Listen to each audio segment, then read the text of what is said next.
औज़ु बिल्लाहि मिनश शैतानिर रजीम बिस्मिल्लाहिर रहमानिर रहीम अस्सलामु अलैकुम वरहमतुल्लाहि वबरकातुहू।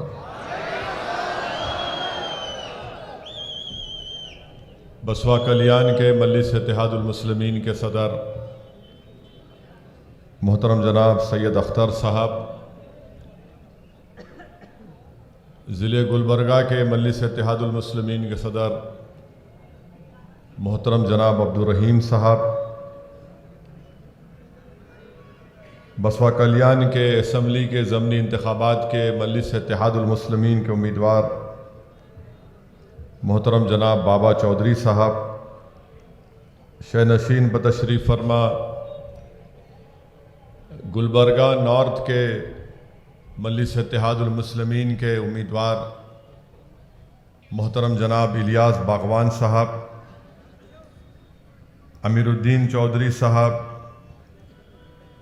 शोलापुर महाराष्ट्र के मजलिस इत्तेहादुल मुस्लिमीन के सदर मेरे भाई जनाब फ़ारूक शाबदी साहब, मजलिस इत्तेहादुल मुस्लिमीन के मरकज़ी ऑब्ज़र्वर वो साबिक़ा रुकने बल्दिया मोहतरम जनाब समद अब्दाद साहब, कर्नाटका के मजलिस इत्तेहादुल मुस्लिमीन के सदर मोहतरम जनाब उस्मान गनी साहब, ज़हीराबाद के मजलिस इत्तेहादुल मुस्लिमीन के सदर मेरे मजलिसी रुफ़क़ा, मोअज़्ज़िज़ हाज़रीन इकराम, मेरे गयूर नौजवान साथियों, मैं आप तमाम का बेहद शुक्रिया अदा करता हूँ कि आपने अपना कीमती वक्त निकाल कर आज के इस इंतखाबी जलसे में शिरकत की।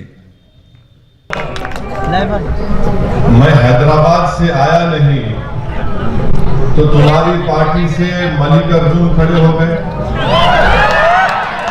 लक्ष्मण ये बात कर रहे, अर्जुन इनके खिलाफ खड़ा हो गया।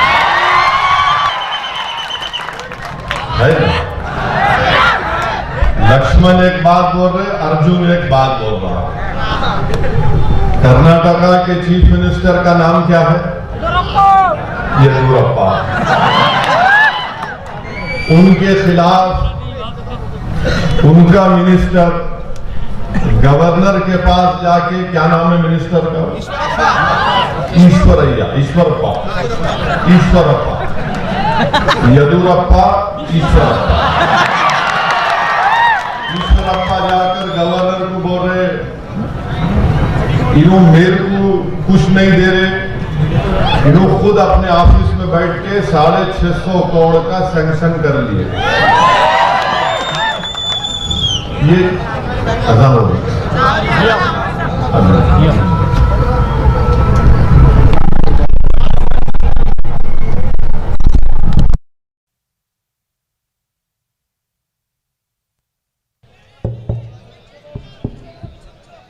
बिस्मिल्लाहिर्रहमानिर्रहीम।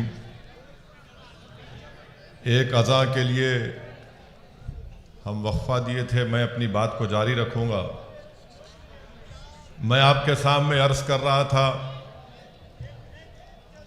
कि मजलिस इत्तेहादुल मुस्लिमीन के ऐलान के बाद कि हम बसवा कल्याण के ज़मनी इंतखाबात में लड़ेंगे, अल्लाह के फजलो करम से दूल्हे भाई के आने से पहले बारात का जिक्र शुरू हो गया।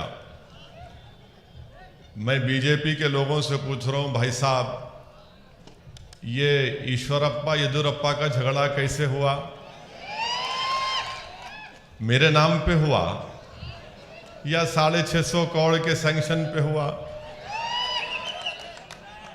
इन दोनों को मलाई नहीं मिली तो मेरे तरफ देख रहे। आप खुद देख लीजिए, बीजेपी में खुद अल्लाह के फजलो करम से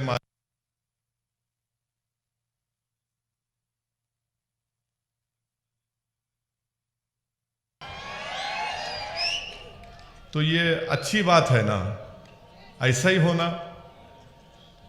क्योंकि हम एक नमाज के लिए रुक गए तो मैं अपनी बात को जारी रखूंगा। तो ये हो गया। अब दूसरी बात, कांग्रेस के लोग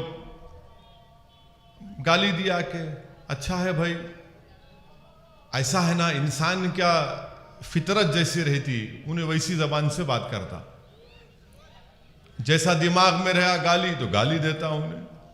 अब जैसा यूपी के चीफ मिनिस्टर, उन्होंने माइक सामने था तो लफ्ज़ सी बोल दिया उन्होंने, हम उर्दू में चीम से बोलते ना, वो सी बोल दिया, वो उनकी काबिलियत है। तो कांग्रेस के भी लोगों की जो काबिलियत रहती, दिमाग में जो भरा हुआ रहता ना गंदगी, उसको कुछ भी बोलो आप, वो जबान पे निकल जाती। अब मैं तो नहीं बोल सकता, मैं ट्विंकल ट्विंकल थोड़ा पढ़ा हुआ हूं, तो उन्होंने वो बात बोल दिए। मैं कांग्रेस के लोगों से पूछ रहा हूं, भाई साहब आप मेरे बारे में जिक्र कर रहे, बहुत अच्छा है, क्योंकि आपको पूरे भारत में एक ही मर्द नजर आता, कोई बात नहीं, मगर मेरे सवाल का जवाब दो आप। 2018 में असेंबली का इलेक्शन हुआ था ना, कांग्रेस के 13 एमएलए बीजेपी में कपड़े उतार के भाग गए। माने कांग्रेस के कपड़े उतारे, पूरे नहीं उतारे, 13 के 13 भागे ने भागे, 3-13 हो गए, हुए ना, मेरे से पूछ के गए थे, 13 के 13 भाग गए। अरे तुम्हारी दीवार कूद के येदुरप्पा की तरफ भाग गए, उन्हें अच्छा है बोल के, मगर इनको येदुरप्पा को कुछ नहीं बोल सकते, इन्होंने असदुद्दीन ओवैसी को आंखा दिखा रहे। अरे वहां आंख दिखा बाबा, वहां बोल कुछ नहीं, मैं तेरे को बोलता हूं, बोलो, तुम मजनू हो, मैं लैला हूं, वहां नहीं बोलेंगे, वहां बोले तो उनको डर क्या है कि उन्हें कुछ नहीं, अच्छा ठीक है, क्या है कि वहां कुछ बोले तो उन्हें कुछ फाइल खोलते शायद हमारी, तो हमारे को बोलो भाई साहब तुम्हारी इतनी फाइल मेरे कने है, तुम्हारा पूरा रिकॉर्ड मेरे पास है, अभी खाली स्टार्ट कर रहा हूं। 13 कांग्रेस के एमएलए जीत के बीजेपी में चले गए, अब इसके बारे में कोई बात नहीं करते। और फिर कांग्रेस पार्टी में भी 2 ग्रुप है, इन्हों आके बोल रहे कांग्रेस, इन्हों आके वोट डिवाइड कर रहे, इन्हों बी टीम है, फुला है, ये है। एक बात तो सच है, कांग्रेस में भी 2 ग्रुप है, एक डीके का, एक सिद्धारामैया का, है ही नहीं है, खुली बात है ना, एक डीके का ग्रुप का, एक सिद्धारामैया ग्रुप का। अब ये डीके के ग्रुप वाले, सिद्धारामैया ग्रुप वाले, ये दोनों की लड़ाई चल रही, ये भी अच्छा है, वेरी गुड, हमारे पीछे नहीं पड़ते, तुम लड़ते रहो, अल्लाह करे तुम्हारी और खलीज बढ़ते जाए, अल्लाह करे कि लक्ष्मण और अर्जुन में और दूरियां पैदा हो, अल्लाह करे कि येदुरप्पा और ईश्वरप्पा में और दूरियां पैदा हो, अल्लाह करे कि दोनों खत्म हो जाए सियासी तौर पे। आप आमीन तो बोल सकते ना, बोलो, इसमें कोई तकलीफ नहीं है। तीनों के 3 भाग गए।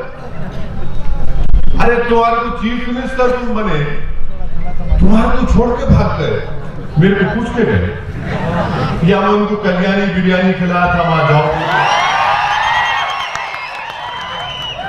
गए नहीं गए, 3 गए नहीं गए, अब उसका जिम्मेदार कौन?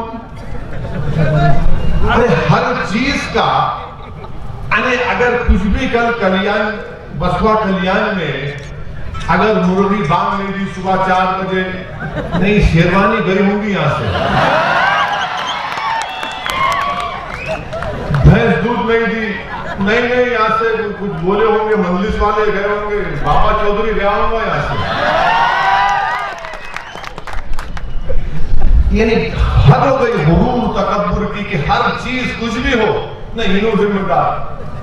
भाई साहब वक्त है, गर्दन मोटी है, मालूम झुक नहीं सकती, अगर नहीं झुक सकती तो कम से कम बैठ के झांक लो गिरेबान में, कितने गलतियां आप कर रहे हैं। जेडीएस के 3 भाग गए, कांग्रेस के 13 भाग गए, और फिर इन्होंने मजलिस को बी टीम, मजलिस वोट काटने आए और फिर बोलते नहीं उनको पैसों से खरीद लिए। अरे भाई साहब, तुम बिकने तैयार हो तो मैं क्या करूं? और फिर बीजेपी ने तो माशाल्लाह लक्ष्मण गारू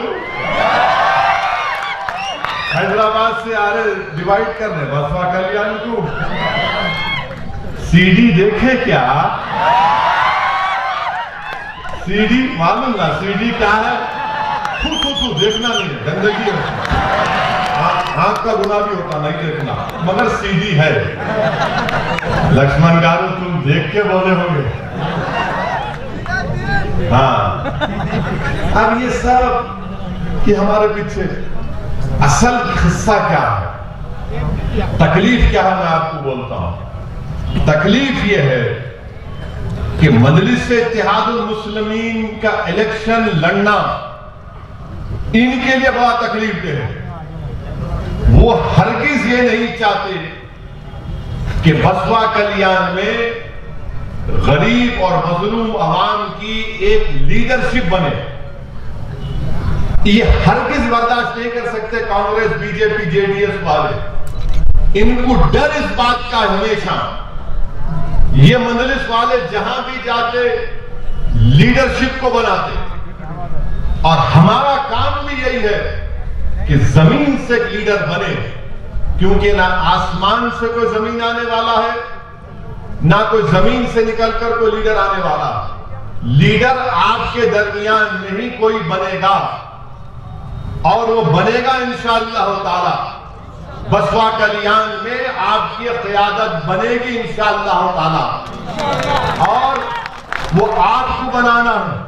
मैं कोशिश करता रहूंगा, आपके सामने आकर लड़ता रहूंगा, मगर बनाना तो आपको है, और ये बनना जरूरी है, क्योंकि जब अहले गैरे हमारी जिंदगियों का फैसला करते आए हैं, अब अहले गैरे नहीं करेंगे। अब बसपा कल्याण से आपका बेटा, आपका भाई, आपका बाप, आपका दोस्त, आपका रिश्तेदार करेगा। ये इनको तकलीफ होती है कि ये क्या हुआ। इनका मामला यह है कांग्रेस का, जेडीएस का, बीजेपी का, कि इनको कभी भी इनकी लीडरशिप बनने मत दो। इनको मोहताज बना के रखो हमारा, इनको मोहताज बना के रखो, इनको हमारा डर इनके दिलों में बिठा के रखो, इनको खौफ दिलाओ, इनको नाउम्मीद कर दो, इनमें कभी जुस्तजू करने की सकत पैदा ना हो सके, इनमें हरकत करने की कैफियत पैदा ना हो, यह इनकी कोशिश है। और मैं, अल्लाह मुझे जब तक जिंदा रखेगा, मैं इंशाअल्लाह ताला आपसे वादा कर रहा हूं कि कश्मीर से कन्याकुमारी तक असदुद्दीन ओवैसी और मेरे तमाम मजलिस रुफ़क़ा इस वतन अजीज में मजलूम अवाम की एक नई लीडरशिप को पैदा करेंगे। जब तक जिंदा रहेंगे क़यादत को बनाएंगे और बनाकर जाएंगे इंशाअल्लाह। आप ये देखो, हम बंगाल में इलेक्शन लड़ रहे हैं, 6 या 7 सीट पे लड़ रहे हैं आप, 7 सीट। इतनी तकलीफ, इतनी तकलीफ, ममता बनर्जी को तकलीफ, कांग्रेस को तकलीफ, वो लेफ्ट फ्रंट, वो लेफ्ट फ्रंट कांग्रेस का तो बंगाल में अपन ये दक्षिणी जमाने बोलते ना, उतरावा शहर है, इन्हें नहीं जिंदा होता। तो यहाँ तो माशाल्लाह अपना एक से एक लारी चलाने वाले, कॉन्ट्रैक्टर, ट्रेलर, बैटरी का चार्ज करने वाले सब पूरा इंजन खोल के रख देते हैं यहाँ पर। तो इस वास्ते तकरीर का आगाज भी इंजन को खोला था, खाली इंजन को खोला, अभी पूरा उतारा नहीं, खोला, बानर उठा के खाली दिखाया। मेरे को भी थोड़ा आता गाड़ी का काम, सियासी गाड़ी का काम। आप असल गाड़ी चलाने वाले हैं, और इंशाअल्लाह ताला मुझे यकीन है कि बसपा कल्याण में आप एक नई तारीख को रकम करेंगे इंशाअल्लाह। इसीलिए मजलिस इत्तेहादुल मुस्लिमीन ने नॉर्थ गुलबर्गा से इलियास बागवान साहब को हम ऐलान कर दिए। लोग बोले अरे भी इलेक्शन को 2 साल है, 1.5 साल है, ऐलान कर दिए कहते जल्दी। मतलब शादी की तारीख निस्बत से दूल्हे को तय करते नहीं करते, दूल्हा दूल्हा बोले बात तो पक्की कर लो, रुखा बाद में छपाएंगे वली मौका।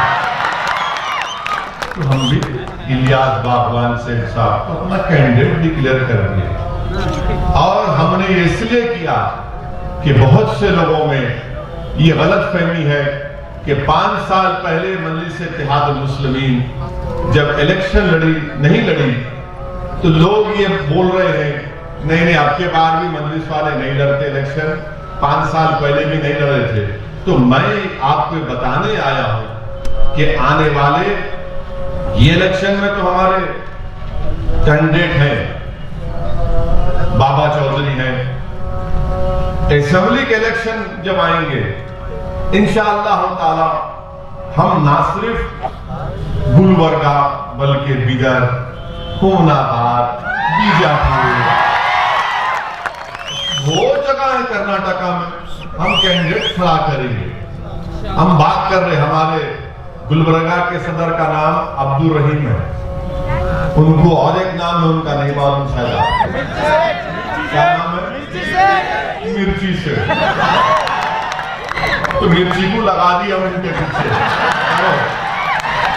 तो ये लड़ना है इलेक्शन लड़ने के लिए पूरी मजलिस तैयारी कर रही है। उस्मान गनी अभी तकरीर सुने आप, कन्नड़ा जबान में ऐसा पानी कैसा बोलते हो, तड़ातर तड़ातर तड़ातर। उस्मान गनी साहब अभी मेरे को बोल रहे थे साहब हुबली को जाना है, हुबली के मुफ्ती साहब, हुबली के काजी साहब आए थे हैदराबाद, बोले आप आइए। अब मेरी कोशिश है कि इंशाअल्लाह ताला कि वहां जाऊं। मैं वादा किया था कि रमजान से पहले आऊंगा, मगर यहाँ का ज़िमनी इंतखाबात आ गए, बंगाल के इलेक्शन में भी जाना है। इंशाअल्लाह ताला मजलिस इत्तेहादुल मुस्लिमीन 13 तारीख से हाँ कोशिश करेंगे उस्मान गनी साहब। तो ये मजलिस इत्तेहादुल मुस्लिमीन का कर्नाटका के ताल्लुक से प्रोग्राम। बिदर में बल्दिया के इलेक्शन हो रहे, हम भी लड़ रहे, वहां लड़ेंगे। लड़ने से क्या तकलीफ है? और इंशाअल्लाह ताला बिदर में सबसे ज्यादा कॉर्पोरेटर मजलिस के जीत के आएंगे इंशाअल्लाह, इसलिए कि माशाअल्लाह से वहां पे कांग्रेस है, उन्हें भी हमारा मजनू है।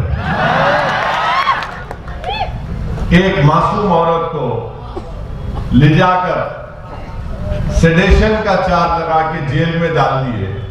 ये कांग्रेस वालों को तौफीक नहीं हुई जेल में जाके उससे मिलने की। मेरे को वहां बिदर से वहां के एक ज़ईफ एक कोई बुजुर्ग फोन करके बोले सऊदी ओवैसी साहब क्या आप लोग इतने कमजोर हो गए कि हमारी बहन को जेल में डाल दिया गया और कोई हिम्मत नहीं है कम से कम आके जेल में मिलने की। मुझे बड़ी तकलीफ हुई और मुझे उनकी बात सही भी लगी। बाज़ वक्त सच बोलने से इंसान की अना को तकलीफ होती है, मगर उस इंसान को मालूम होता है कि सच्चाई है। मैं दिल्ली से सुबह फ्लाइट लेके आया और सीधा बिदर के जेल को गया और जाकर हमारी उस बहन से और उनसे मुलाकात किया। तो ये इनको ये सब चीजें इनको पसंद नहीं आती, इनको यही तकलीफ है। अब कांग्रेस वालों का एक और मसला है, उनके बहुत बड़े लीडर है, उनका नाम नहीं ले सकता मैं, उन्होंने हार गए अमेठी में हार के उन्होंने वायनाड केरला में लड़े। अब कर्नाटका का केरला का इलेक्शन हो रहा, इलेक्शन में वो क्या करे, समंदर में कूद के तीर रहे। क्या बात है, आप बताइए अगर मैं यहाँ पर बसवा कल्याण आके बोलूंगा चौधरी साहब ने की बड़ी मौली कहा है, बोला गाइड मार के निकलता हूं, बताओ। चौधरी साहब बोलते इन्हें क्या वीरकुंड बहाने को आया। ये हाल है इनका, ये हाल है, इन पे क्या भरोसा कर सकते। कांग्रेस पार्टी को अगर आप वोट देंगे तो याद रखिए वो फिर कपड़े उतार के येदुरप्पा का भाग जाने वाले हैं। मैं लिख के दे रहा हूं आपको, 13 तो भाग गए और येदियुरप्पा ऐसा बैठे हुए, आजा मैं तेरे को बनाता हूं। क्या बना तो नहीं मानो, कितों को बनाते नहीं मानो। तो ये कांग्रेस पार्टी का ये हाल हो चुका है। अब जेडीएस का मामला ऐसा है कि उन्होंने बेचारे एक के बाद उनकी विकटा गिरते जा रहे हैं, नहीं होने वाला। इसीलिए मेरी आपसे गुजारिश है कि 17 अप्रैल के दिन आप मुत्तहदा तौर पर बेखौफ होकर आप मजलिस इत्तेहादुल मुस्लिमीन के उम्मीदवार के हक में वोट दीजिए। बसवा कल्याण के बहुत से मसाइल हैं। बसवा कल्याण के ट्रेन है नहीं है ट्रेन की आवाज सुनते नहीं है सर, नहीं है, डेवलपमेंट है, बिल्कुल नहीं है। कब से नहीं है? सालों का हाँ? अब्बा के जमाने से नहीं है, दादा के जमाने से नहीं है, दादा के जमाने से अभी भी वोट देते। अब ट्रेन होना ना, तो ट्रेन होना तो एक अच्छे इंजन के ड्राइवर को चुनना। बाबा चौधरी है, कोई बात ही नहीं करता, पिटवारे शेरवानी आ रहा, तोड़ने को आ रहा, भड़काओ भाषण देगा, लड़ाई का। ट्रेन की बात करो, ट्रेन की बात कोई करते नहीं। अच्छा, बीजेपी 6.5 साल से दिल्ली में विद्रोह है, यानी प्राइम मिनिस्टर मोदी जी है। ये बिदर डिस्ट्रिक्ट में 2 बार एमपी हो गए। ट्रेन का एक लफ्ज नहीं बोलते हैं वो। अरे भाई, ट्रेन लेके आना था ना बसवा कल्याण में, कुछ नहीं। बीमार हुए तो बीदर, सोलापुर, हैदराबाद जाना पड़ता नहीं पड़ता? जाना पड़ता ना। बीमार हुए तो या तो बीदर जाना, या सोलापुर जाना, या हैदराबाद जाना, फिर भी वोट देते। ये अस्पताल होना, बाबा चौधरी एक छोटा दवाखाना तो खोल लिए कम से कम। अब एमएलए बन गए तो लड़के इंशाअल्लाह ताला बड़ा गवर्नमेंट हॉस्पिटल यहाँ पे खुला सकते हैं। तीसरी बात, आपको यहाँ पे हमारे फर्स्ट ग्रेड कॉलेज के स्टूडेंट्स हैं, बस है जाने को, बच्चों को पढ़ाने के लिए बस तो होना ना, गरीब आदमी को बस तो होना ना। ये बात ही नहीं करेंगे, कोई बात नहीं करेगा, खाली इन्हों लैला के बारे में बात करते। तो मेरी लैला आई देखो। अरे मेरे प्यारो, मेरी मोहब्बत में तुम मर जाओगे इंशाल्लाह, मुझे मालूम, मगर बसवा कल्याण के लोगों को तकलीफ दे रहे। आप कम से कम बस तो डालते ताकि ये फर्स्ट ग्रेड के हमारे बच्चे बच्चियां स्कूल को, कॉलेज को जा सके। अच्छा, यहाँ पर पीने के पानी का भी इंतजाम नहीं, खाली थोड़े घरों को आता पीने का पानी। ये आपके बुनियादी मसाइल है। फिर इससे हट के आप देखो, आपके पास माशाल्लाह से 150 किस्म की जड़ी बूटी है, 150 किस्म की जड़ी बूटी है पूरे बसवा कल्याण में। अगर सही रिसर्च करे तो यूनानी आयुर्वेदिक को फायदा होता। अच्छा, कुछ नहीं कहीं करे, वो बाबा को जाना था जो सांस करा के सिखाते, ये नाक से लेके इससे छोड़ो, उससे खींच के इधर छोड़ो, उसको तो ही डालना था। 150 जड़ी बूटियां हैं, तो 150 जड़ी बूटियों को इस्तेमाल करने के लिए आपको एक जड़ी बूटी को वोट देना, उसका नाम मजलिस इत्तेहादुल मुस्लिमीन। कुछ नहीं करते। अच्छा, फिर यहाँ पे अब हमारे हडापाट बरादरी के भाई, कम्युनिटी के लोग है ना, हदापात जो हमारे भाई है, जात के लोग है, कम्युनिटी के लोग, हड़पट, माफ करना जरा तलफ्फुज में गलती हो गई। तो उनके बारे में प्रभु चौहान कहते मिनिस्टर है, होने की होंगे मिनिस्टर, मेरे को क्या करने का।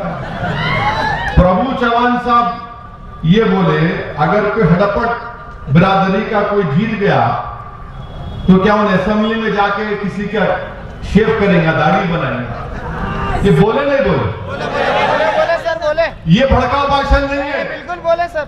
खाली हमारे चेहरे को देखते कि चेहरे पे दाढ़ी, सर पे टोपी, भड़काऊ भाषण, आतंकवादी, जिहादी, एंटी नेशनल।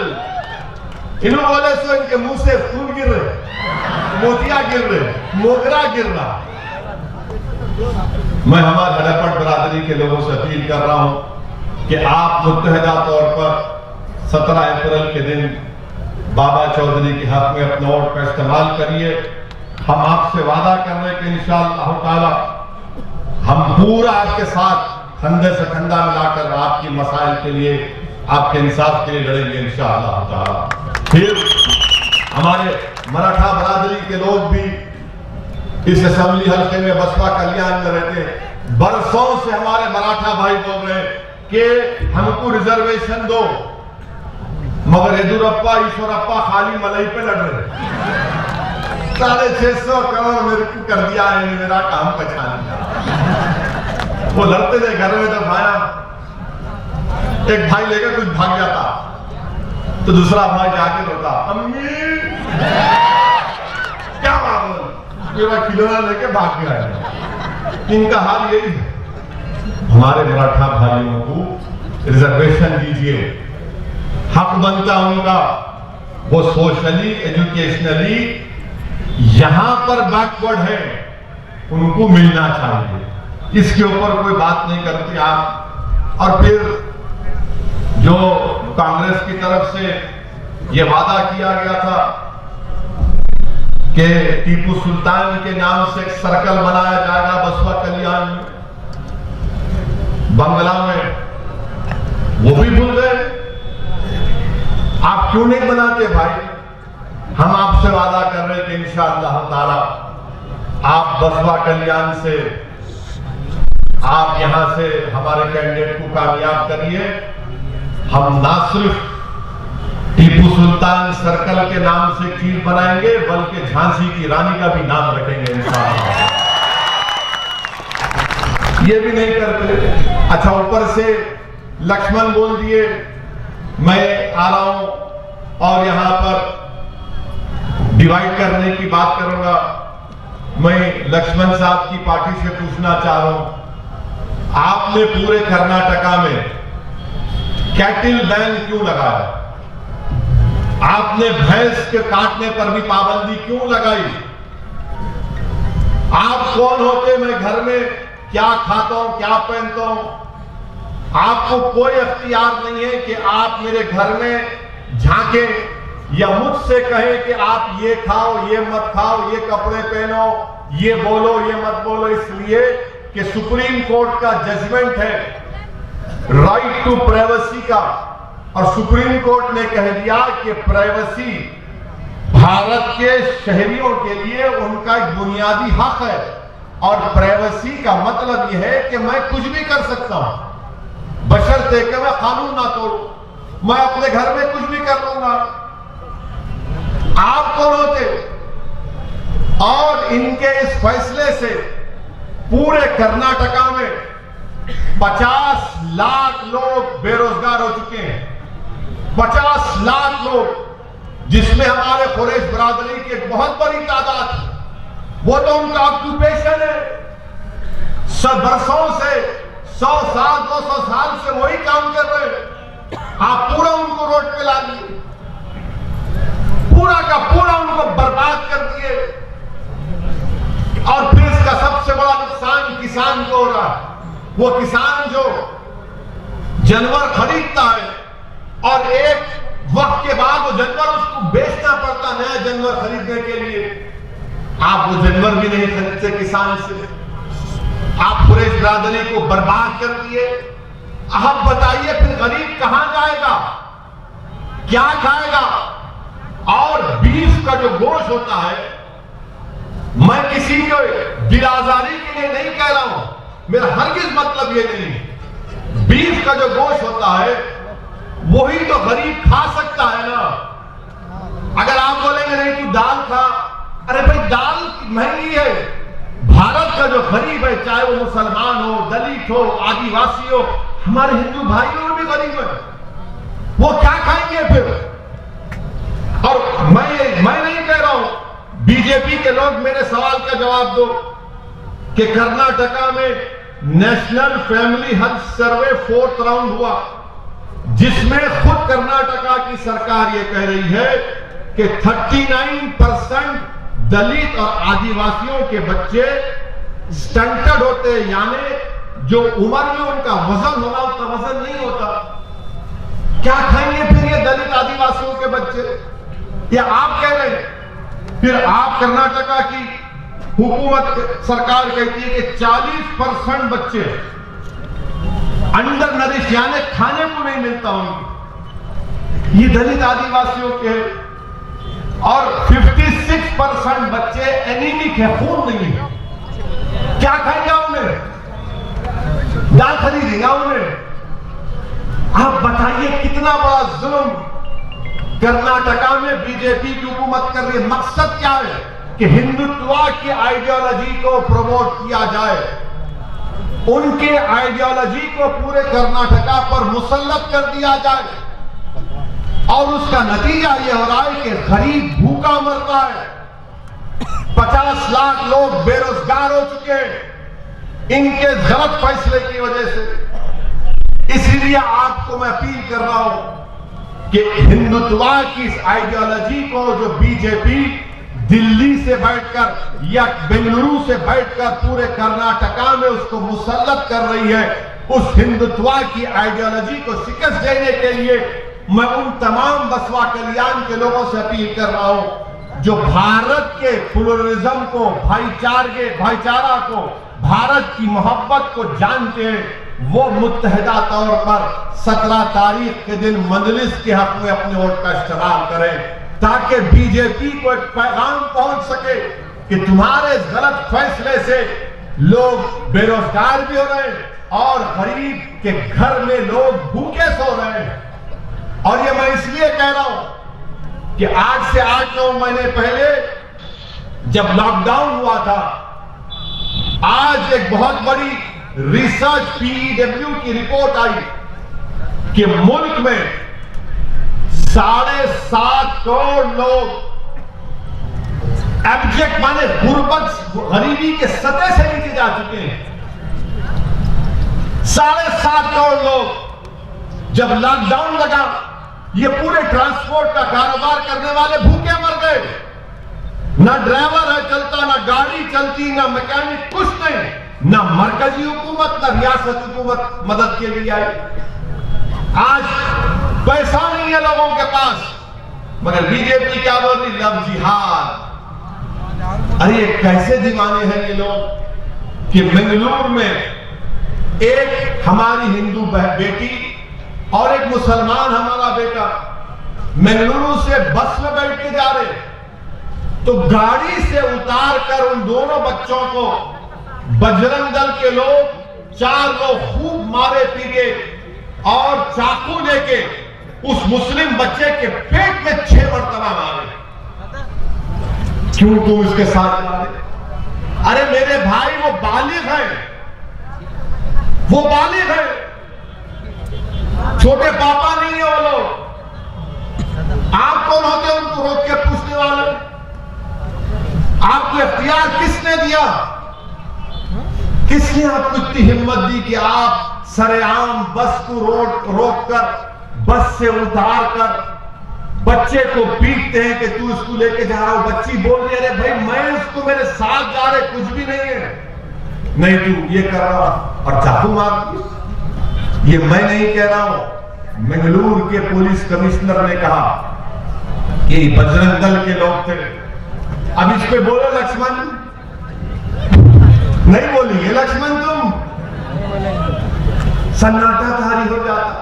और फिर वही बेंगलुरु में एक और वाकया हुआ। रहमान और मुस्तफा एमटी गाड़ी में जा रहे, रहमान और मुस्तफा खाली गाड़ी, ये संघ परिवार के गुंडे रोक के रहमान मुस्तफा को इतना मारे कि सर पे दोनों के 15-16 टाके, जिस्म छन्नी कर दिए मार के। क्यों मारे? नहीं तुम काऊ के स्मगलर है। अरे गाड़ी खाली है रे, कुछ भी नहीं है उसमें, तो आंख का अंधा है मालूम, दिमाग का पागल भी है, मगर देख तो सही गाड़ी में कुछ है, और अगर है भी गाड़ी में तो तू कौन होता रोकने वाला? तू पुलिस का कमिश्नर है, तेरे बाप की हुकूमत है, कानून तेरे बाप का है या संविधान के चलेगा कर्नाटका? रोक के मारे उन बच्चों को, सर फोड़ दिए, कुछ नहीं। ना येदियुरप्पा बोलते, ना ईश्वरप्पा बोलते, ना लक्ष्मण बोलते, ना मोदी बोलते, ना अमित शाह बोलते, ना डीके बोलते, ना सिद्धरामैया बोलते, सब बैठ के तमाशा देखे। थाली नहीं बजाना है, सोचना है। थाली बजाने के लिए नहीं बोल रहा हूं, दिमाग जब यहां से आप जाएंगे, मैं आप चाहता हूं कि आप एक फिक्र लेकर उठे, पैगाम लेकर उठे, ताकि आप एक जहन बना ले 17 तारीख को पतंग के निशान पर बटन दबाने के लिए। वो पैगाम मैं आपको देना चाह रहा हूं मेरे अजीज दोस्तों और बुजुर्गों। और फिर कर्नाटका में अल्लाह के रसूल सल्लल्लाहु अलैहि वसल्लम की शान में गुस्ताखी हुई। बेंगलुरु में धरना हुआ, गड़बड़ हुई, तशद्दुद हुआ, बच्चों को पकड़ा गया। उन पे क्या कानून लगा दिए? Unlawful activities prevention act, unlawful activities prevention act. ये कानून में इस बात की गुंजाइश है कि 180 दिन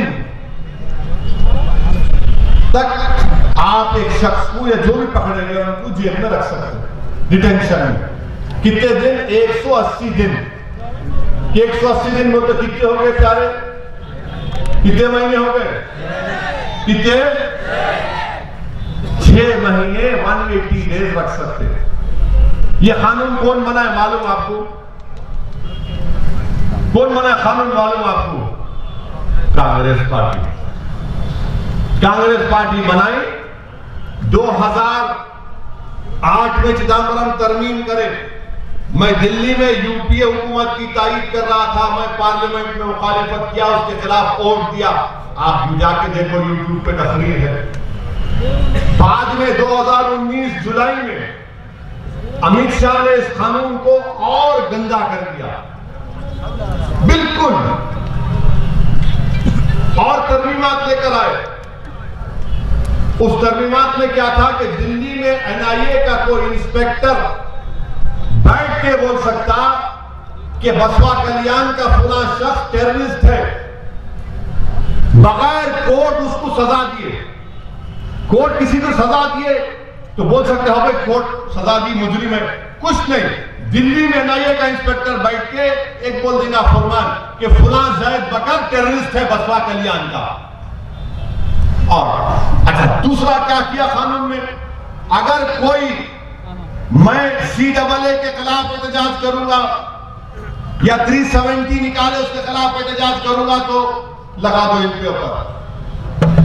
ये जब कानून पार्लियामेंट में पास हो रहा था, मजलिस इत्तेहादुल मुस्लिमीन की तरफ से मैं और हमारे साथी इम्तियाज जलील साहब इसकी मुखालिफत करे, इसके खिलाफ वोट दिए।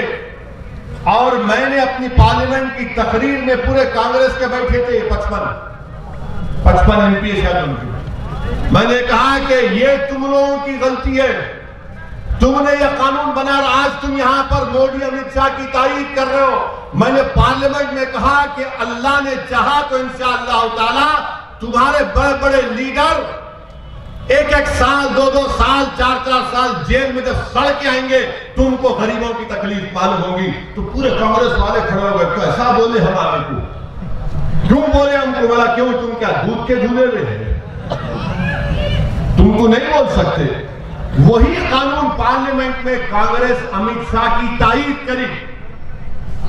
पार्लियामेंट में कांग्रेस पार्टी अमित शाह के इस कानून को घंटा बना दिया गया, स्ट्रिंजेंट बना दिया गया, जो अंग्रेजी का लफ्ज है, उसकी कांग्रेस तायीद करी। आज वही कानून की बुनियाद पर बेंगलुरु के बच्चे जेल में सड़ रहे हैं। मैं तशद्दुद की तायीद नहीं कर रहा हूं, मगर यूएपीए लगा दिया, कांग्रेस पार्टी सपोर्ट की, तो मालूम हुआ कि दिल्ली में दोनों राम और श्याम की जोड़ी है। और बसवा कल्याण में आते ही शेरवानी बोलते, उन्हें बोलता ये बोलता बीटी। आप क्यों सपोर्ट किए बताओ ना? राज्यसभा में आपने क्यों तारीफ की? वही यूएपीए का कानून इतना गंदा कानून है, बेल भी नहीं मिलती उसमें। यानी बेल अगर मिलना है तो कोर्ट को, मैं अगर वकील हूं तो कोर्ट को बताना पड़ता है कि आप, अगर ये बच्चा मुजरिम है, केस होगा उस पर, तो कोर्ट को मुतमईन करना पड़ता है कि इसके ऊपर कोई केस नहीं लग सकता। बेल में नहीं होता ये, मगर ये कानून बना दिए। कौन बनाए? राहुल गांधी और अमित शाह मिलकर बनाए। और गाली हम क्यों देते? हम इसकी मुखालिफत किए। ये कांग्रेस पार्टी का उसूल है मेरे भाई। ये बीजेपी का असली चेहरा आपके सामने है। इसीलिए मेरी आपसे अपील है कि आपको बसवा कल्याण में इंशाअल्लाह ताला, बल्कि पूरे कर्नाटका में आपको अपनी एक क़यादत को बनाना है। मैं यहां पर अपनी मकबूलियत में इजाफा करने को नहीं आया हूं। मैं यहां पर अपनी जात के लिए नहीं आया हूं। अल्लाह मेरी नीयत को जानने वाला है। मैं आपसे अपील करने आया हूं कि आप अपने वोटों से अपनी पार्टी को, अपनी क़यादत को बनाइए और ऐसा काम करिए कि जब हम इस दुनिया से जाएंगे, और हक है, हम सबको जाना है इस दुनिया से, कोई नहीं रहने वाला है यहां पर, सबको जाने का है, सबका दी एंड होगा, सब जाएंगे इंशाअल्लाह ताला। असदुद्दीन ओवैसी भी जाएगा, मैं भी जमीन की ग़िज़ा बनूंगा, मेरे जिस्म के हड्डियां इस जमीन की मिट्टी में गल जाएंगे, मगर मेरी नीयत यह है कि जब कभी भी अल्लाह मेरी जिंदगी मुझसे छीन ले, अल्लाह का हक है, वो अल्लाह ही करने वाला, मगर मेरा मकसद एक ही है, हम मेरे तमाम मजलिसी रुफ़क़ा का मकसद एक ही है कि हम चले भी जाएंगे तो आपके पास आपके लिए लड़ने वाला हो, आपकी क़यादत हो, आपकी आवाज, आपकी तमन्नाओं, आपकी तकालीफ को कोई बयान करने वाला हो, कोई नौजवानों के हिम्मतों को टूटने ना दे, कोई नौजवानों के आंखों से बहते आंसू को रोक कर कहे कि रोने का टाइम नहीं है, रुलाने का टाइम है। कोई हमारी माँ और बहनों को हिम्मत दिलाए कि डरो मत, हिम्मत से काम करो। हमारे बच्चियों को कोई दिलासा दिलाए कि भो मेरे बच्चियों, इस मुल्क में, इस माशरे में जहेज की लानत की परवाह मत करो, मगर तुम तालीम याफ्ता बन जाओ, ताकि हमारी बच्चियां जब तालीम याफ्ता हो जाएंगी तो ताकतवर हो जाएंगी। ये काम हम करना चाहते हैं। ये मजलिस इत्तेहादुल मुस्लिमीन का पैगाम है, ये हमारे ख्वाब है मेरे भाई। और मैं आपसे अपील कर रहा हूं कि तुम भी ख्वाब देखना शुरू करो, तुम भी ख्वाब देखना शुरू करो। ये ख्वाबों को पूरा करने का वक्त है। अब आंसू बहाने का वक्त नहीं है, डरने का वक्त नहीं है, ये सोचने का वक्त नहीं है कि अगर इनको वोट दिए तो क्या होगा। अरे क्या होगा मेरे भाई, मेरे बुजुर्गों, लोग आकर इस जलसे के बाद आपसे बोलेंगे कि असदुद्दीन ओवैसी फिरका परस्त है, मजलिस सेकुलरिज्म को कमजोर करना चाहती है। मैं इनसे एक ही बात पूछना चाह रहा हूं, कहां है इंसानियत? जब एक 13 साल का बच्चा किसी मंदिर में जाकर पानी पीता है तो उसको गिरा गिरा कर मारते आप। 13 साल का प्यासा पानी पीने गया, ये इंसानियत है? ये सेकुलरिज्म है? बताओ फिर क्या है ये? पीरू खान को रोड पे गिरा गिरा कर मारते हैं, इखलाक को मारते हैं। कल एक वीडियो देखा कि इलाहाबाद में किसी के घर में घुसकर मार रहे, सामान तोड़ रहे, पुलिस आई तो पुलिस के सामने मारते हैं। मैं इसीलिए लोगों से चिढ़ता हूं। मैं इनसे जब मेरे से बात करते सेकुलरिज्म की, मैं कहता हूं मैं उस सेकुलरिज्म को मानता हूं जो संविधान में बाबा साहेब अम्बेडकर ने बनाया था। मैं तुम्हारे ढकोसले सेकुलरिज्म को नहीं मानता।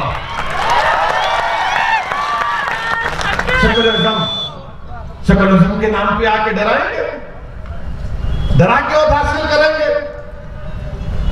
डरा कर हम वोट मत देंगे।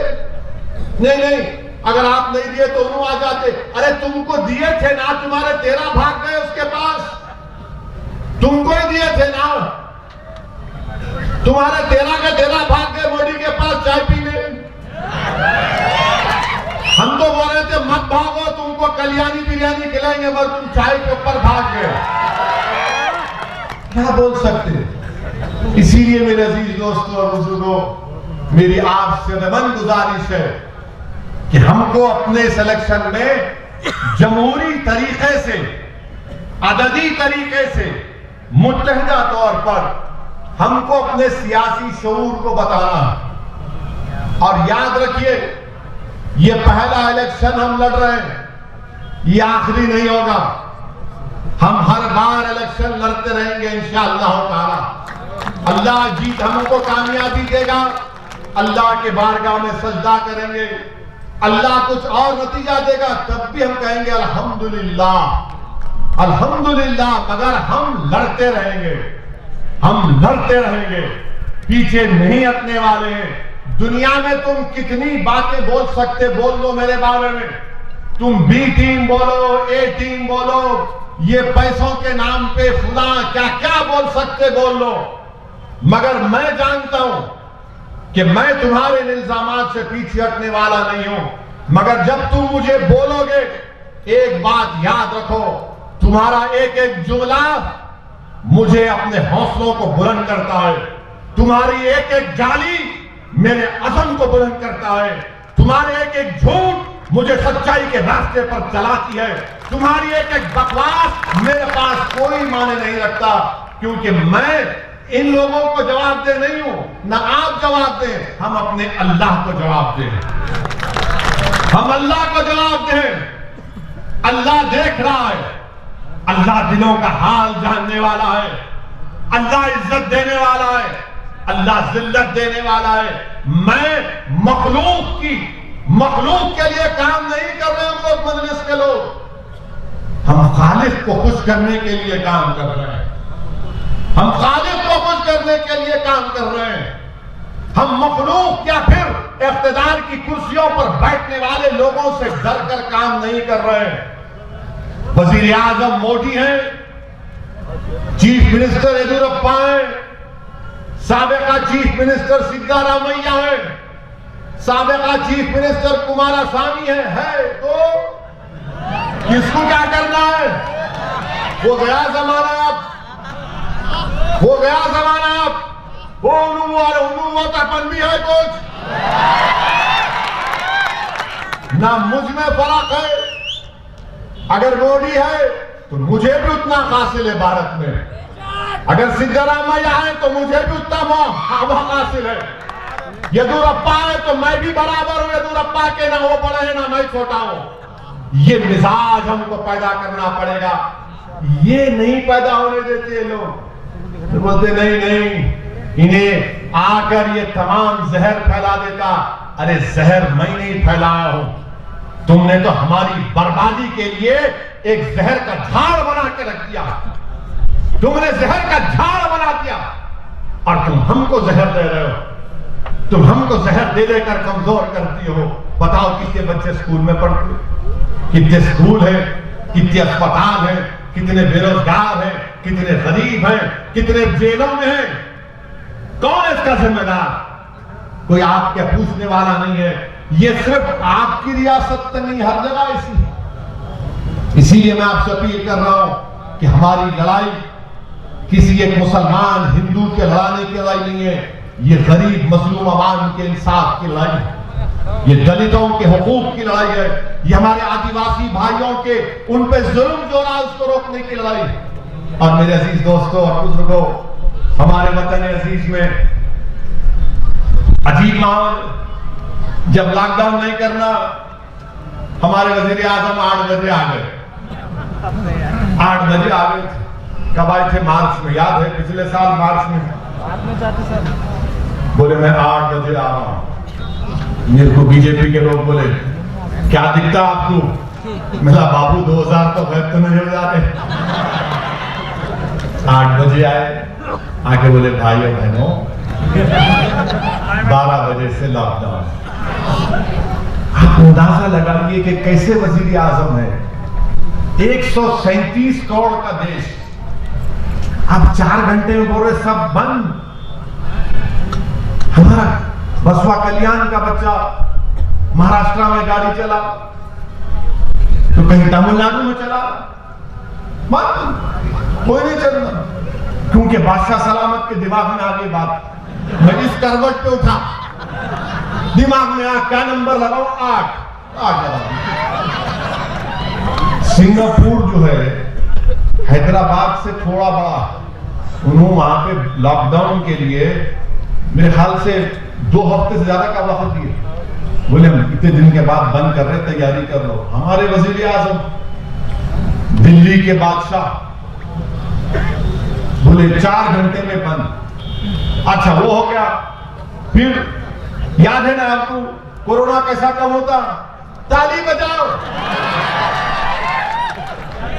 ताली बजाओ, शुरू हो गया इनके भक्ता।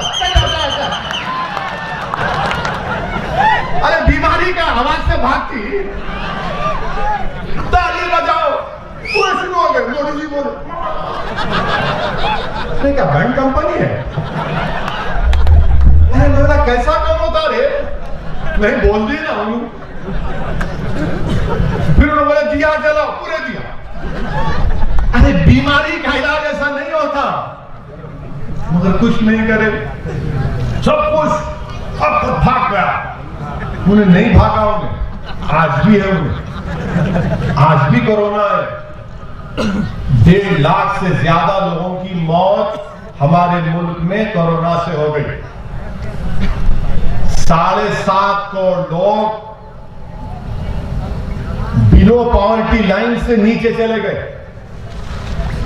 10 करोड़ नौकरियां चलेगी इन्फॉर्मल सेक्टर में नरेंद्र मोदी के फैसले से। अब फिर कोरोना शुरू हो गया। जब तो खूब बाजा बजा, देखो मोदी जी बोले थे कोरोना जब खत्म हुआ था, खत्म क्या कम हो गए थे केसेस, 1000 10,000 हो रहे थे। अब अचानक क्या हो रहा, 1 लाख के ऊपर पूरे मुल्क में केसेस हो रहे थे। अब बजाओ खाली, बजाओ शुरू जाओ टन। आ जाओ मोदी जी, कुछ नहीं बोल रहे हो, कुछ नहीं बोल रहे। आप बताइए कैसा होगा? मेरी आपसे अपील है कि कोरोना आज भी है, जरा मास्क लगाओ। हमारे ज़ईफ लोगों से मैं अपील कर रहा हूं, जो 60 साल के ऊपर के हैं, वैक्सीन ले लो, आप आपकी जान बचाओ। मैं हमारे बुजुर्गों से अपील कर रहा हूं कि आपकी जान बचाना बेहद जरूरी है। हम हमारे बुजुर्गों को देखें तो एक हिम्मत आती दिल में, अरे अब्बा बैठे हुए हैं, ज़ईफ होगा बाप, ज़ईफ होगी माँ, मगर अगर तख्त पे अम्मा बैठी हुई है पान खाते हुए और बाप कुर्सी में बैठा है तो कलेजे में ठंडक पहुंचती। अरे ये हमारे लिए एक कीमती चीज है। इसीलिए हमारे बुजुर्गों से अपील कर रहा हूँ, जरा इंजेक्शन ले लो, पहला एक वैक्सीन ले लो, उसके बाद एक 6 हफ्ते के बाद दूसरा ले लो। वैक्सीन लिए तो भी आता कोविड, मगर जान नहीं जाती आपकी, मगर वैक्सीन लो, जरा मास्क लगाइए और थोड़ा एहतियात करिए। और बुखार आया तो फौरन डॉक्टर के पास जाके बताना। हमारा मामला क्या है, अरे नहीं ठायर 1 दिन 2 दिन में कम हो जाता, नहीं होता कम में। शैतान जैसा हावी होता वैसा हावी होता हूं। हम बहुत से खूबसूरत लोगों को खो दिए, अब हम और लोगों को नहीं खोना चाहते, इसीलिए पूरी एहतियात करिए।